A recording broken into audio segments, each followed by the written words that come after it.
Музыка должна жить, она должна быть обращена к людям, ко всему человечеству. Она должна сражаться за светлое настоящее, за будущее.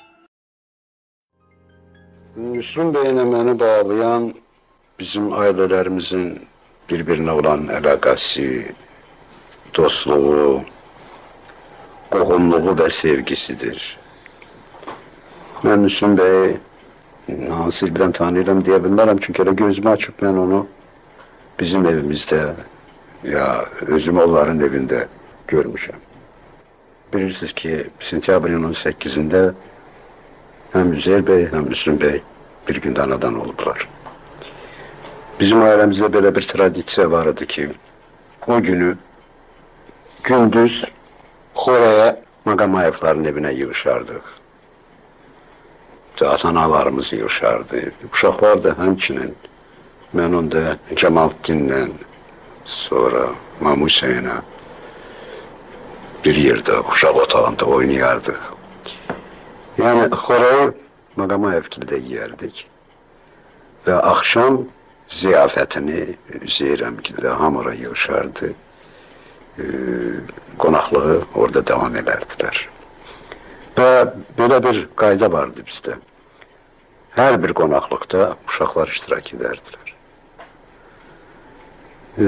Görünür, bizə onlar bir dost kimi, bir haqqı olan, hüququ olan bir vətəndaş kimi baxırdılar.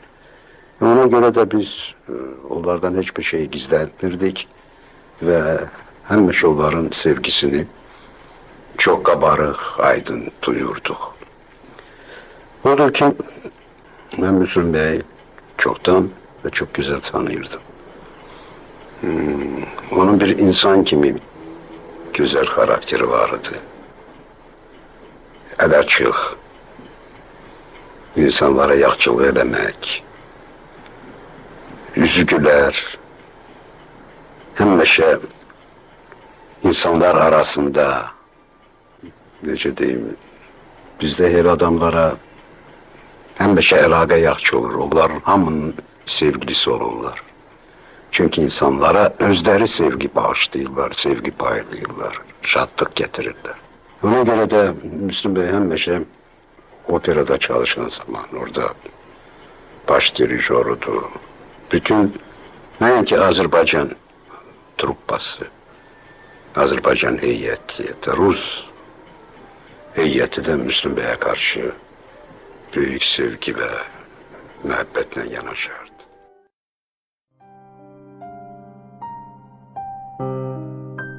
Beni bir de ondan bağlayan odur ki, ben 37. ildə aqibətim belə getirdi ki, operaya dirijor getdim. Ve o günler Müslüm Bey çok xəstəydi. Onun çok sevdiği Nergis operası yetim kalmıştı. Çünkü operanı redakt eləmək lazımdı ve operanı hazırlayıp tamaşaçılara göstermek lazımdı. Bilirsiniz ki 38. ildə Moskvada Azərbaycan musikisinin en büyük, en təntənəli bayramı keçirilirdi. Ve bu bayram ərəfəsində 37. ildə bütün operalar təzdən müəlliflər tərəfindən işlənirdi. Xüsusi o zaman Glier Şahsənim operasının təzə redaksiyasını keçirmək üzrə Bakıya gəlmişdi. Üzeyir Hanım Koroğlu'ya dönə-dönə ər gəzdirirdi. Yetim qalan əsərlərdən biri, yəni yeganə əsər o da Nərgizdir. Çünki Müslüm Bey çox xəstə idi. Yataqdaydı, yataqdan dura bilmirdi. Mənim yaxşı yadımdadır ki, Əcərlə bir yerdə, mənim yoldaşım Əcərlə bir yerdə gəldi xəstəxanaya. Myasnikov adına xəstəxanada yatırdı. Bacıuş xanımla bir yerdə Müslüm Bey yataqda gördüm. Məni görməyinə çox şad oldu, dedi o. Nə qəşək ki gəlmişsən. Sən bilirsən ki, mən səni çox sevirəm. Və atamla çox böyük dostluq edərdilər. Onlar xüsusi bir-birlərinə sevgi vardı atamla. Söz arası dedim ki, bəs Müslüm əmi, mən bir də ona gəlmişəm sizin yanınıza ki, mənə razılığınızı verəsi, çünki məni çağırdılar və Qliyerlə bir yerdə Nərgiz operasının təzədən redaksiya etməni tapşırdılar. Müslüm bəy durdu, oturdu. Dedi, bundan böyük sevinç ola bilməzdi Niyazi, sən mənə çox bir sevinç xəbər gətirdin. Mən indi əsərimin müqəddəratını bilirəm ki, sənin əlinə düşəcək. Mən sənin atan yerindəyəm. Mən səni atan kimi sevirəm və sənin də mənə qarşı olan sevgini bilirəm. Odur ki, bilirəm, mənim əsərim yetim qalmayacaq. Ürəyimdən gələni, əbəlimdən gələni elədim və bilirsiniz ki, Nərgiz dekada zamanı Moskvada ən gözəl əsərlərimiz kimi sərsləndi və bütün kritiklərin bu əsər barəsində çox böyük qiyməti, verdikləri böyük qiyməti görmək olar. Və ona deyim ki, o zaman Sovet operaları çox az idi. Və bu operanı biz Moskvada göstərəndə Köroğlu ilə yanaşı, çünki Köroğlu da bizim xalqımızın qəhrəmanlığını, gözəl eposumuzu tərənnüm edirdi. O zaman Müsəyyib bəy adımda dedilər ki, iki cüt yox, iki cüt Köroğlu kimi opera yazmaq lazımdır və dedilər ki, bəs deyirlər ki, Nərgiz zəif operadır. Onun arası zəifdir. İnsanlar inqilab edirlər.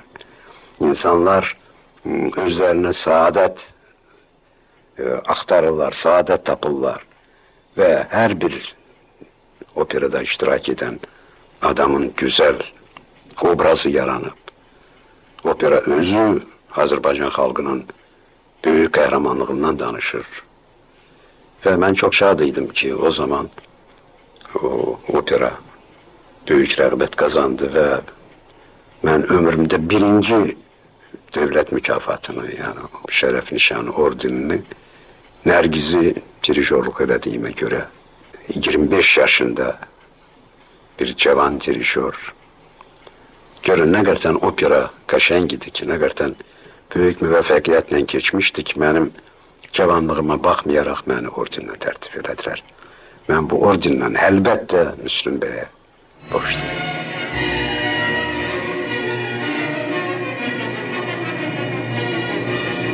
Dirijor sənəti çox çətin sənətdir.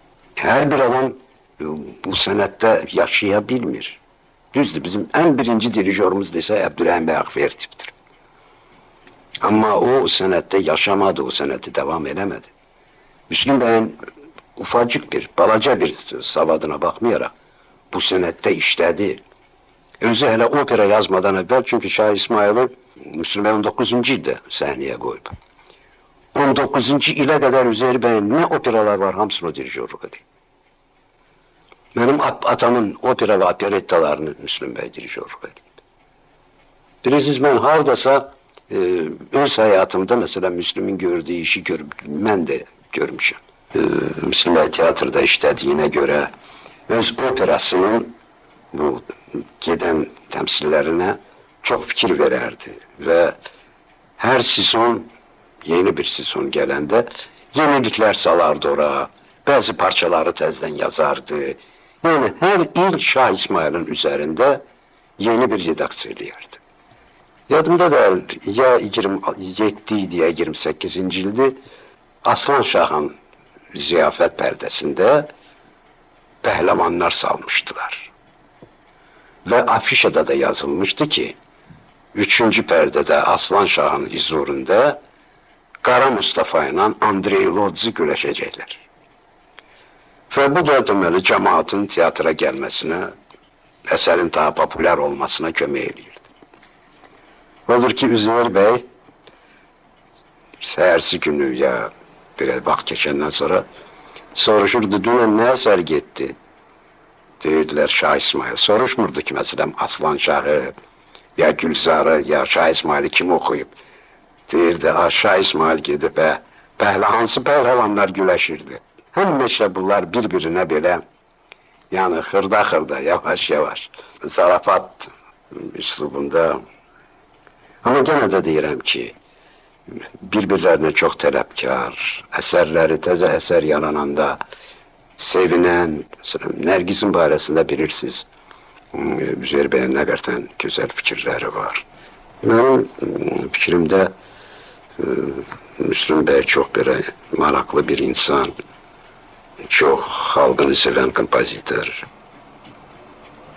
opera kolektivini seven bir dirijör, bütün ömrünü bizim musikimizle bağlayan bir insan kimi indiyene kadar yaşayır ve ona karşı benim hürmetim çok büyüktü.